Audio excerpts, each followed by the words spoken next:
अपनी बेटी के आखिरी शब्दों को याद करती है, प्लीज़ ध्यान रखना कि पापा दवा वक्त से ले, मेरी चिंता मत करना। माँ बताती है ये आखिरी बार था जब हमने बात की। अगले दिन उसके फ़ोन की घंटी बजती रही। पीड़िता के पिता को हाई ब्लड प्रेशर की समस्या है, वक्त पर दवाई लेना जरूरी होता है। अपने घर में बीबीसी को दिए इंटरव्यू में पीड़िता के पिता कहते हैं वो हमेशा इस बात का ध्यान रखती थी कि मैं कोई खुराक लेना ना भूल जाऊं। पीड़िता ने घटना से कुछ देर पहले ही रात 11 बजे के करीब अपनी मां से फोन पर बात की थी। इस वीडियो में आपको ये नहीं बताने जा रही हूँ कि कोलकाता केस में पुलिस क्या कर रही है, सरकार क्या कर रही है और सुप्रीम कोर्ट क्या कर रहा है। मैं इस वीडियो में सिर्फ उन भावनात्मक पलों का, बातचीत का डिस्कशन कर रही हूँ जो कोलकाता रेप केस में पीड़िता और उनके माँ बाप के बीच में हुई थी।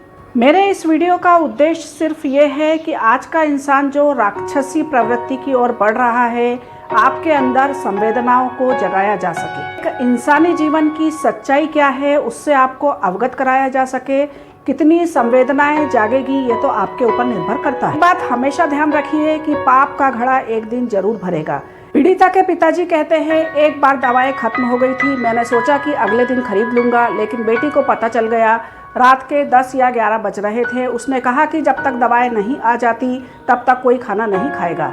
ऐसे तो मेरी बेटी थी, मुझे कभी किसी चीज़ की फिक्र नहीं करने देती थी। 62 साल की उम्र में मेरे सारे सपने टूट गए।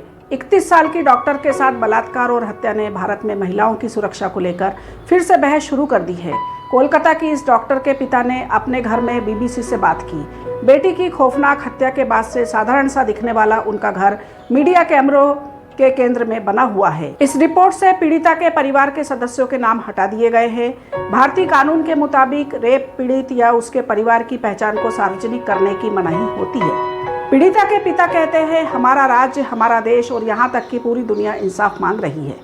कोलकाता के इस रेप से 2012 के दिल्ली गैंग रेप की यादें ताजा हो गई है, जब चलती बस में 22 साल की लड़की का गैंग रेप हुआ था। इस दौरान पीड़िता के शरीर पर इतनी गहरी चोटें थी कि वो बच नहीं सकी थी। दिल्ली में हुए इस गैंग रेप के बाद यौन उत्पीड़न के खिलाफ कानून को सख्त किया गया था, लेकिन महिलाओं के खिलाफ यौन उत्पीड़न के दर्ज मामलों में बढ़ोतरी देखने को मिली और भारतीय महिलाओं के लिए इंसाफ पाना अब एक चुनौती बना हुआ है। इस रेप के मामले को लेकर न सिर्फ कोलकाता बल्कि भारत के दूसरे शहरों में भी विरोध प्रदर्शन देखने को मिल रहे हैं। पीड़िता के पिताजी कहते हैं जब वो छोटी थी तब हमें आर्थिक चुनौतियों का सामना करना पड़ा था।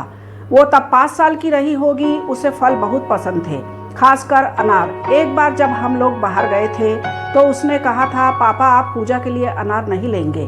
वो कभी खुद के लिए कोई चीज़ नहीं मांगती थी। वे कहते हैं अस्पताल ही वो जगह है जहाँ ड्यूटी पर बेटी के साथ इतनी क्रूर हरकत की गई। अपनी बेटी के बारे में पिता कहते हैं उसकी शादी लगभग तय हो गई थी, लेकिन वो कहती थी पापा आप पैसे कहाँ से लाएंगे, आप फिक्र मत करिए मैं संभाल लूंगी। जब वो बात कर रहे थे पीछे से उनकी पत्नी के सुबकने की लगातार आवाज़ आ रही थी। इस घर के लिविंग रूम के बगल की सीढ़ियों के ऊपर जाएं तो वहाँ पीड़िता का कमरा है। इस कमरे का दरवाज़ा बीते 11 दिनों से नहीं खुला है। 10 अगस्त के बाद से ये माँ बाप अपनी बेटी के कमरे में नहीं घुसे हैं। पिता अपनी बात को पूरी कर पाते उसके पहले ही उनकी आंखों से आंसू झलक आए। वहीं मौजूद एक रिश्तेदार ने ढांढस बंधाते हुए कहा खुद को संभालो। 62 साल की उम्र में पिता के कंधों पर मजबूत रहने का भार है। पीड़िता उनकी इकलौती बेटी थी जिसको बचपन से ही पढ़ने का शौक था।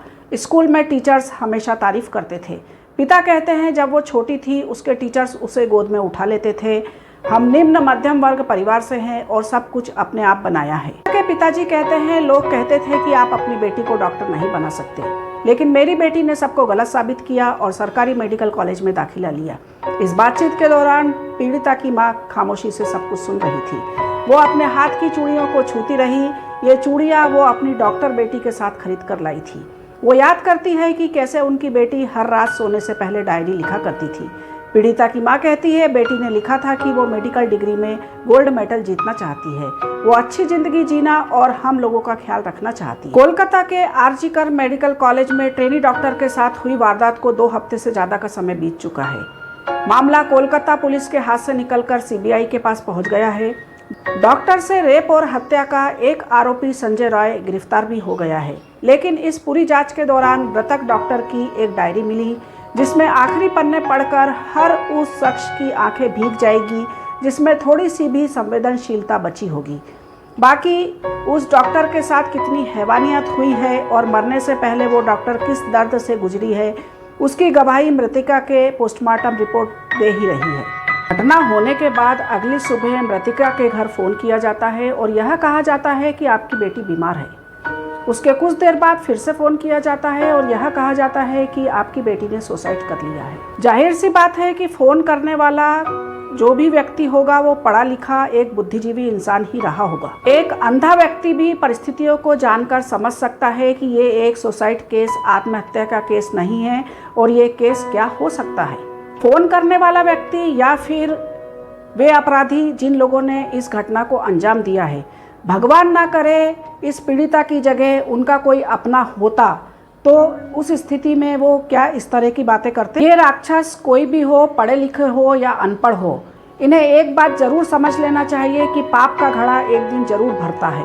परिस्थितियाँ ईश्वर निर्मित करता है, लेकिन उन परिस्थितियों में आप किस रास्ते का चुनाव करते हैं ये आप तय करते हैं और इसी आधार पर जन्म मृत्यु का चक्र चलता है और हमारा भविष्य तय होता है। मेरे इस वीडियो को निश्चित रूप से महिलाएं भी देखेंगी और पुरुष वर्ग भी देखेगा।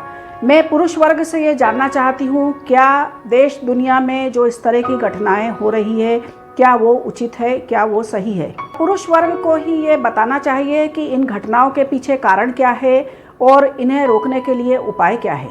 याद रखिए कि दोषियों को सजा जरूर मिलेगी और यदि धरती पर इंसाफ नहीं मिला तो भगवान के पास जाने के बाद इंसाफ जरूर मिलेगा। जिंदगी यहीं ख़त्म नहीं हो जाती है, भगवान के पास जाने के बाद कर्मों का हिसाब जरूर देना पड़ेगा। एक बात हमेशा ध्यान रखिए कि पाप का घड़ा एक दिन जरूर भरेगा। इस बारे में आप लोगों के क्या विचार है कमेंट करके जरूर बताइए और ताज़ा अपडेट्स के लिए हमारे साथ बने रहिए। Please subscribe. Thank you.